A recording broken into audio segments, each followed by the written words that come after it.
session. I'll record this one. Oh, wow. Let's find out what the hell's going on.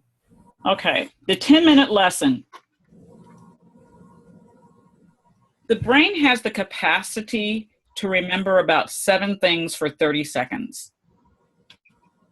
And then after that, if you don't do something to make that stick, it's going to be gone. If the initial time it learns it, it has the opportunity to elaborate on it and communicate about it. It becomes more and more entrenched in memory. So, or if there was something shocking that happened when you learned it the first time, then you have an event that made an impression on you that also incorporated the learning at the same time. For example, some of you are too young for this. I remember exactly where I was at the moment that I heard that John Kennedy was killed.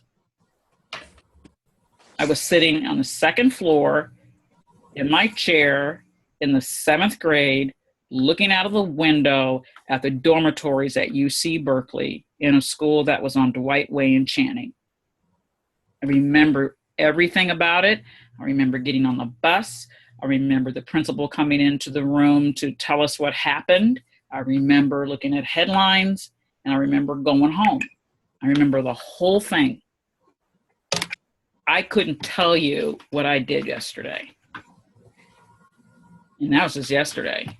I know I cooked dinner, and I went to church and I cooked dinner, but that's because I go to church every Sunday.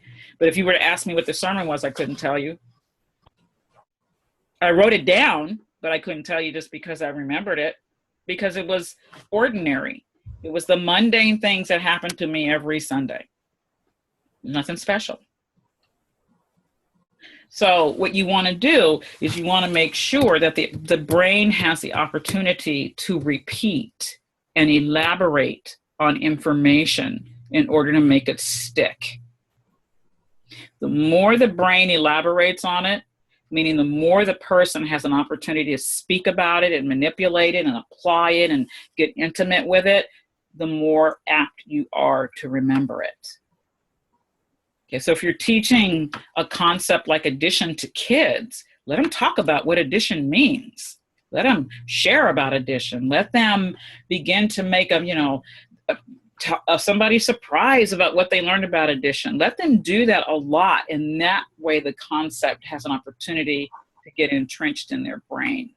And what it does is it makes dendrites, and the dendrites and the pathways get deeper and deeper and deeper so that it's easier for a student to recall the information. Okay, measurable outcomes, communication, aligning the standards.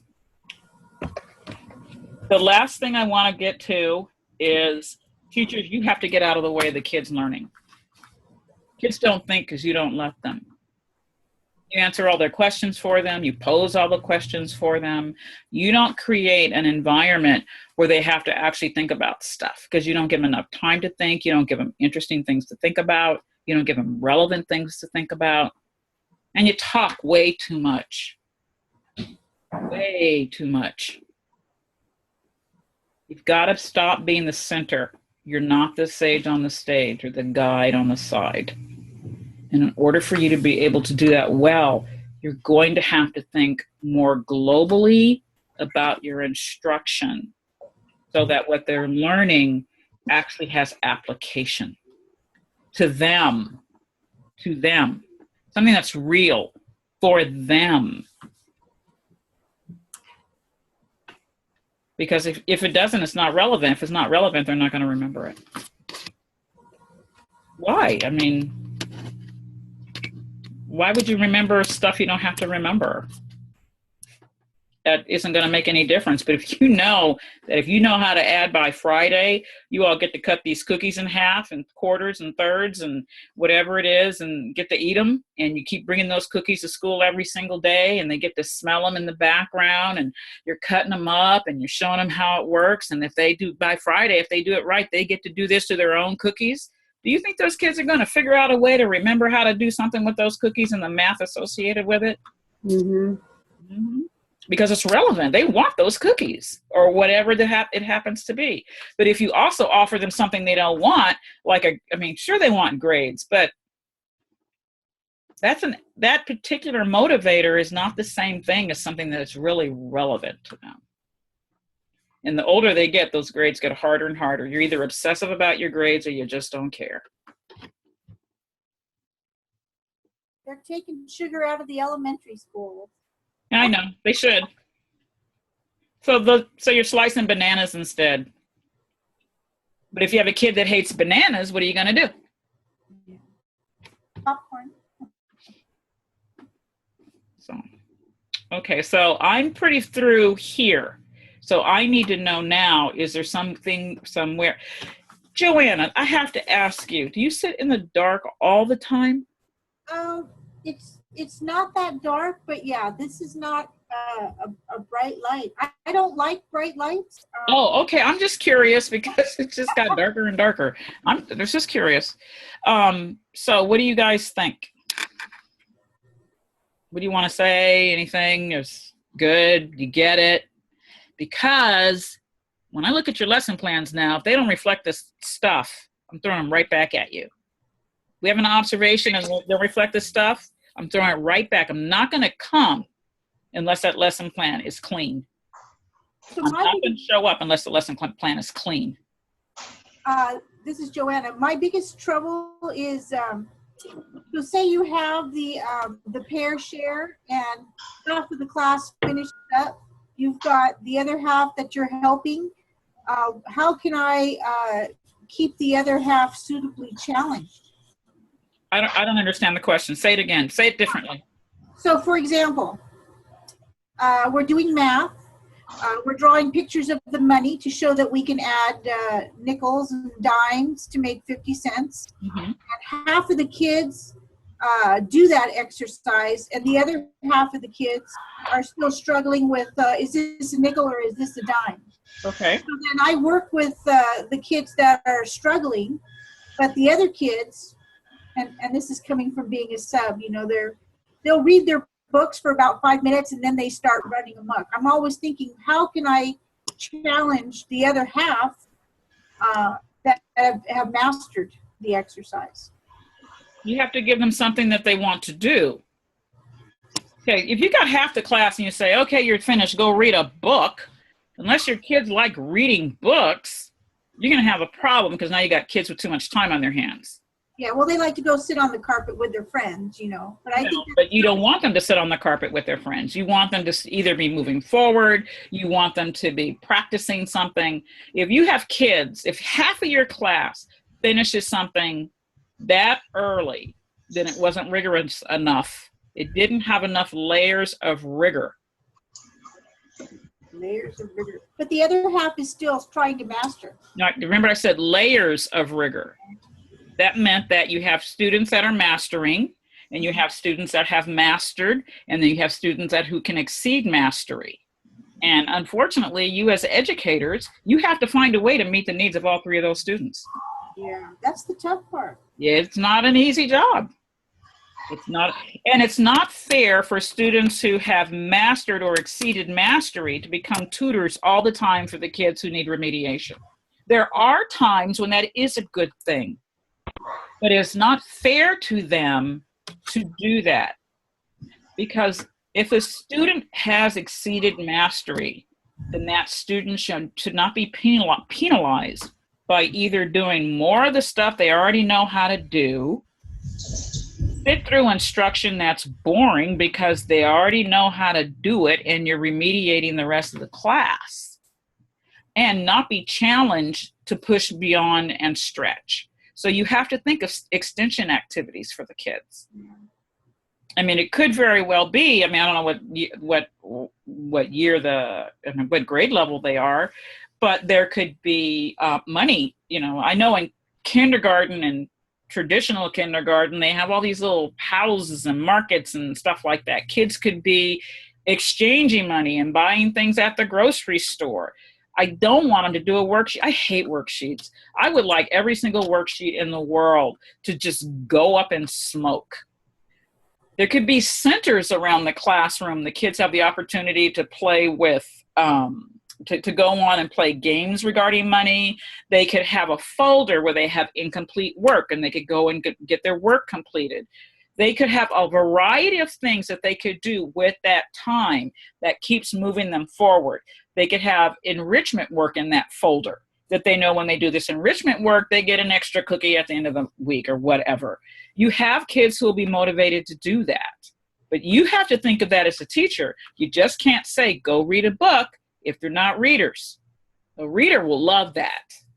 But if they're not readers, I mean, really love to read, that's a bad thing. All you got is kids with time on their hands, and you don't have that kind of time. At our school, where they're really pushing the PLCs and have done a lot of PDs around that. And I have one student that is excelling in math to, I don't even know what grade level, but I'm just trying to get the kids just to count to 100, and I'm showing tally marks, so that's another way to keep track of numbers. Well, I had enough numbers on there. I think it was a 70, I don't remember what number it was, but I had many tally marks. And I said, can you count these for me? He counts them in groups of 2, so he's like 1, 2, 3, 4. So he counted 17, and he goes, they're box tops, and each box top is worth 10 cents. So he's counting these. He goes, so that's 17. So it's $17, and then these 3 extras are $17.30 is what we have so far in box tops. Like, how did you do that? He goes, well, I know that each box top is worth 10 cents. So I did the 17, so that's 100. I don't even know, I had to record it. His mom happened to be working in my room. I recorded it. I said, that's what I do in my brain when I figure out how much money do I have so far. But to have a student do it is very impressive. He just was very excited. The kids gave him a round of applause. Mental note for me in my PLC thinking is I need to collaborate with a 2nd grade teacher or a 3rd grade teacher to find material for this one student, because when we talk about this is what a 5 looks like, right down here. Now this is, we count one thing, point to one object per, that's just beyond him, and he will get lost and become disruptive or something. And that's a discipline for him. So sometimes you have to do the PLC thinking of what outside resource, and you have resources all over campus. Is finding that other grade level teacher for your high learners. Because some of them coming in are, grade ahead, and so that's your only option. And sometimes, depending on when there's a math block, you send them to another classroom for math. Right, and that's the principal has encouraged that also. And it could just be that a lot of students, send them up a level or send them down a level. Down a level. For this, they need to go for math to 2nd grade, and then they just go to math for 2nd grade, and that's just all there is to it. So, but as a teacher, if you don't have that luxury, then you have to figure out what to do to continue to have that child excel at whatever, they're going to reach the stars. They're going to go to Mars. Everybody else is going to the moon. This kid gets to go to Mars, but you got to help him get there.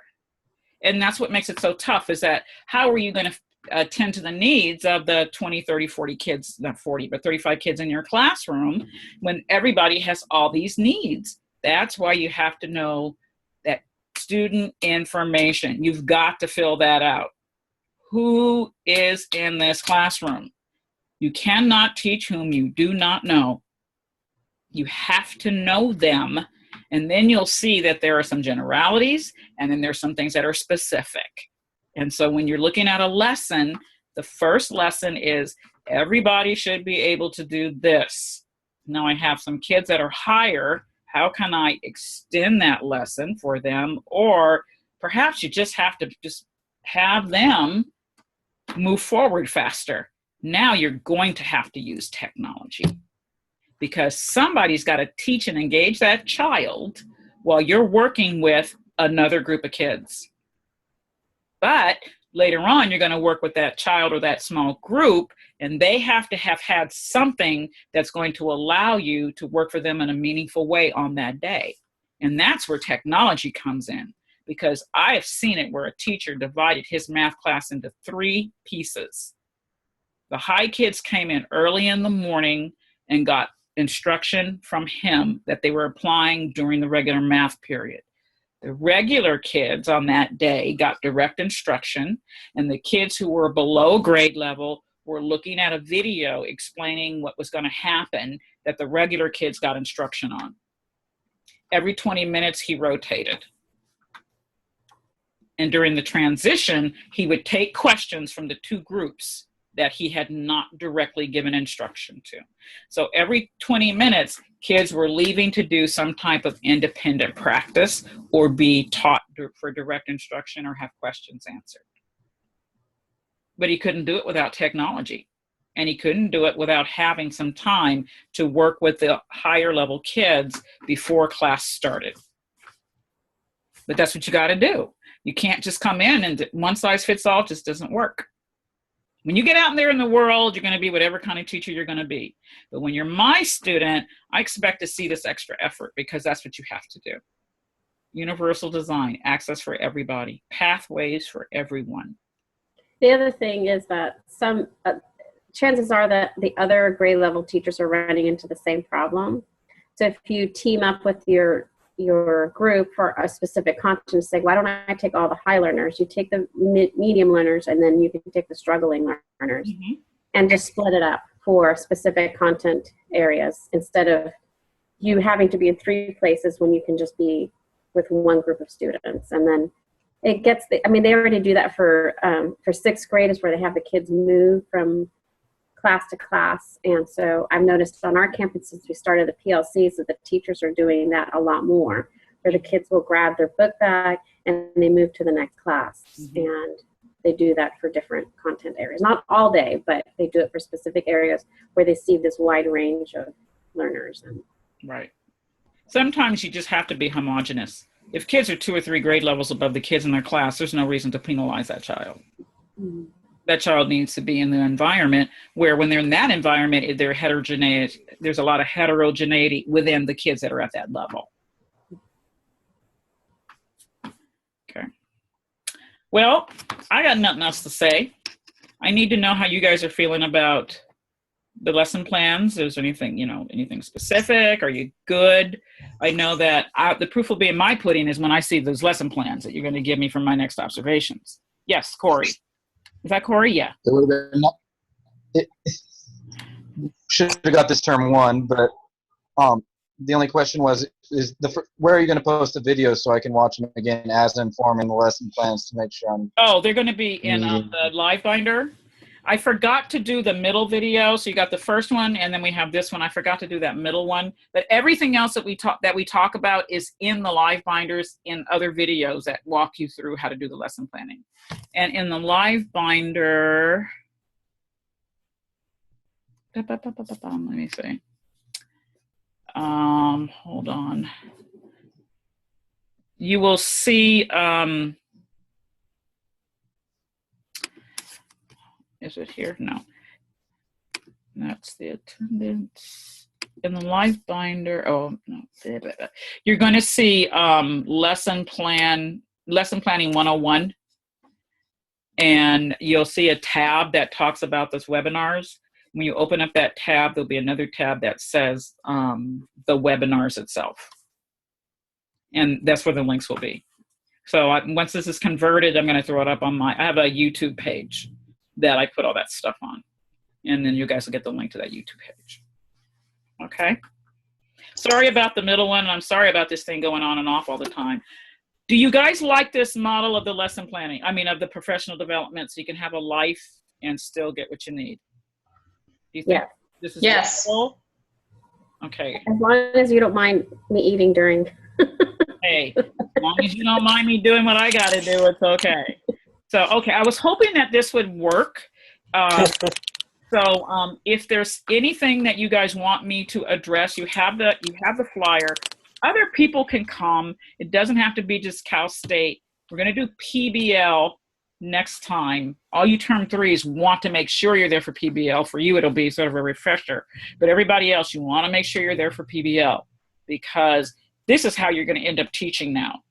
You're going to stop doing these little lessons that are out of context, but you're going to have a big context that's relevant to the kids, that's part of a project that takes a long time to do, that is integrated with a lot of other subject matters. And then you middle school people, you're going to really have to create, as she says, those PLCs.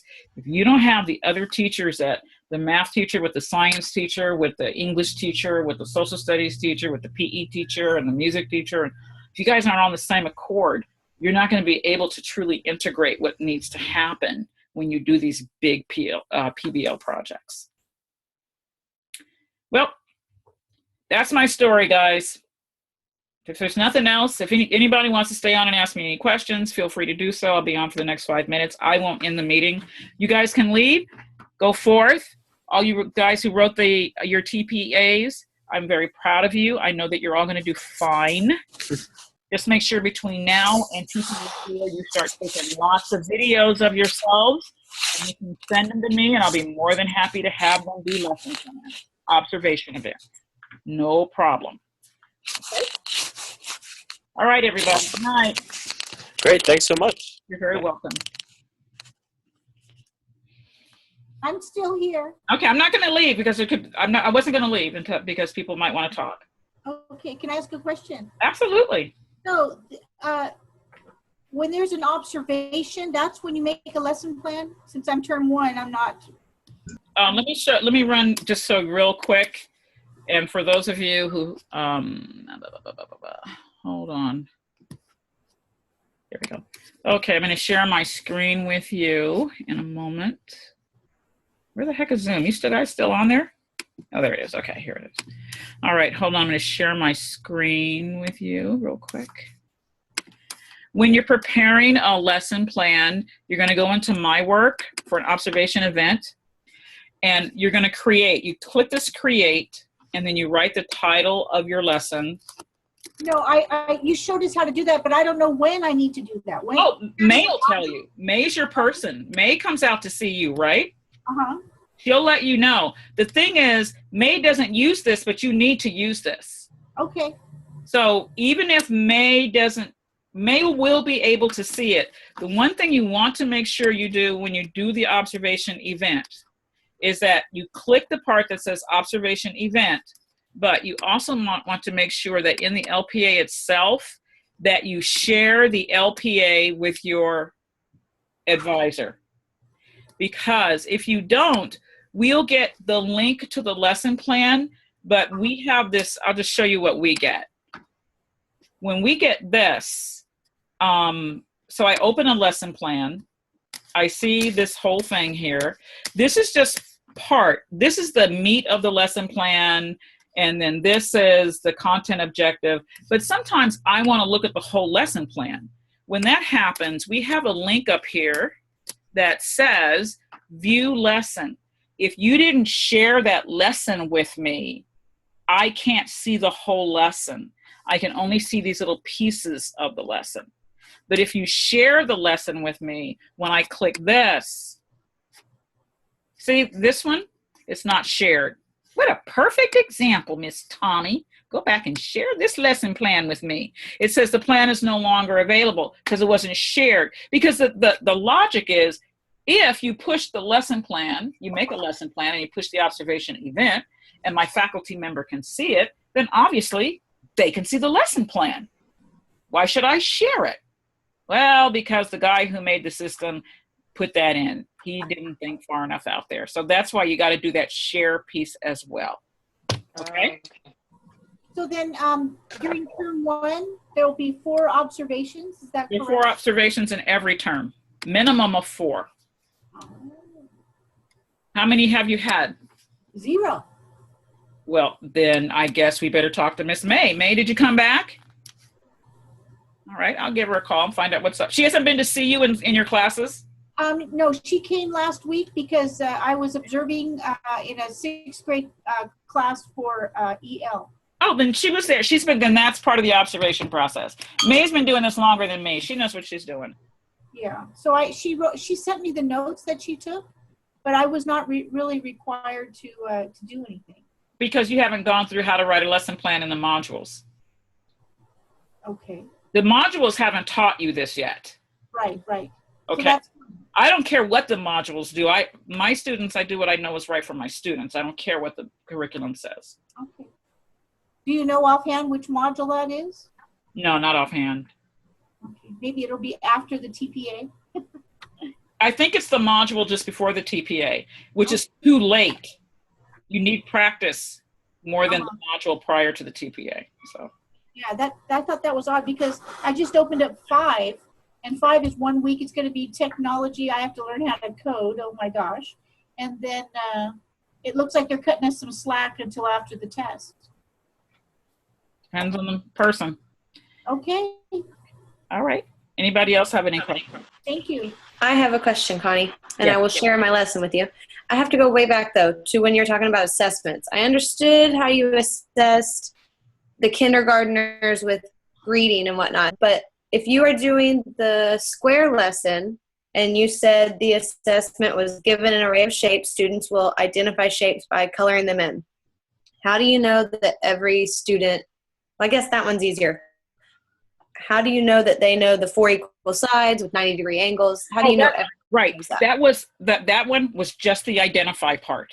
That was Okay. not the describe part. I have to create a second assessment, and I might say students will be able to orally tell me the description of a square. Are you just going to call on certain people and just hope that that gives you a general knowledge of everybody, or?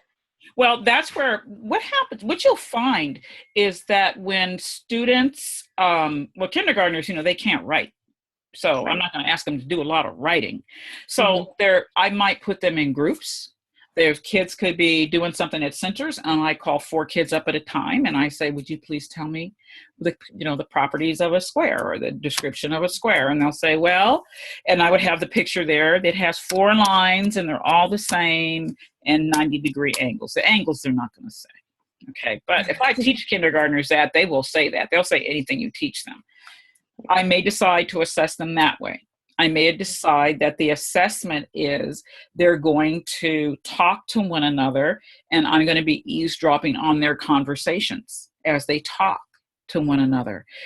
This is as a formative assessment. I might not get to every kid that day. I might still be assessing the next day. But the one for identify, at least I know they know that. Okay. Okay, so you're right. I have to determine what is that going to look like. And the only way they can really do that is to do it orally. And if I'm going to have 1 kid at a time tell me, then I have to have something for the other 29 kids in this classroom to do while 1 kid is talking to me. Right. And so that's where I like the ideas of centers. I love the ideas of centers for a variety of reasons. One of the reasons is you can do multiple things in the classroom. You can clone yourself in a variety of ways, and students learn how to work independently and collaboratively, so that when a group comes to you out of the rotation, you can do whatever remediation you want with this group. You can say whatever it is you need to say with this group. You have their paperwork there, you're logging stuff, you're writing down stuff, you're keeping information on the group, and then you put them back into the rotation. So you can do it for a lot of different ways. There is a particular teacher in Oakland. Her name is Sabrina Moore. Monique knows her. She was this summer.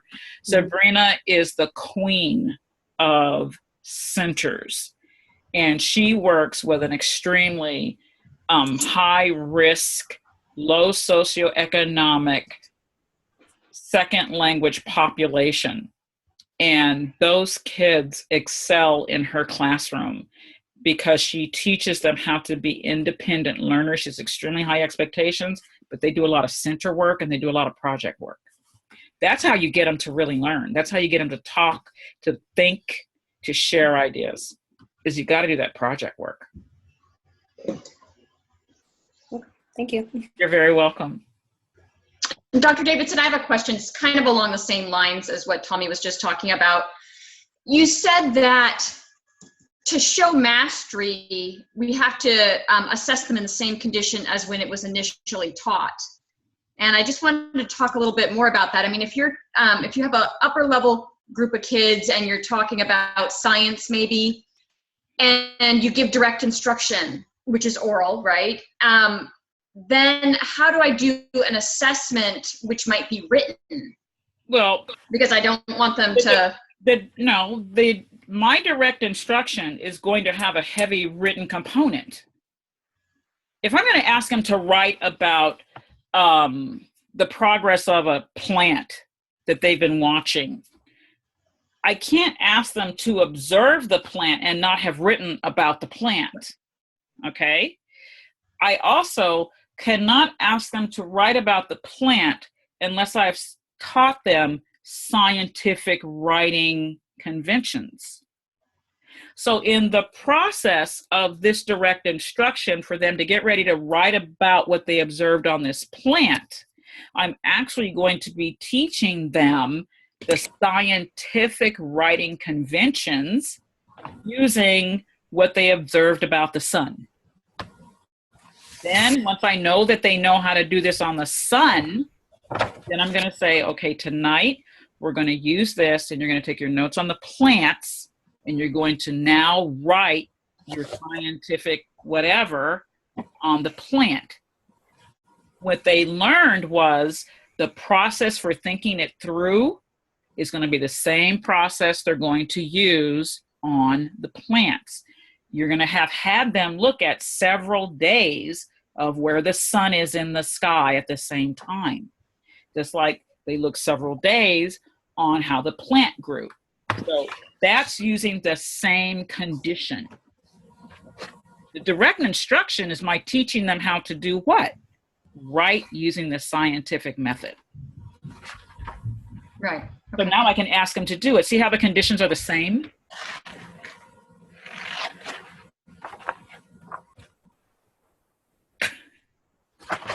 Okay. Good. Anyone else?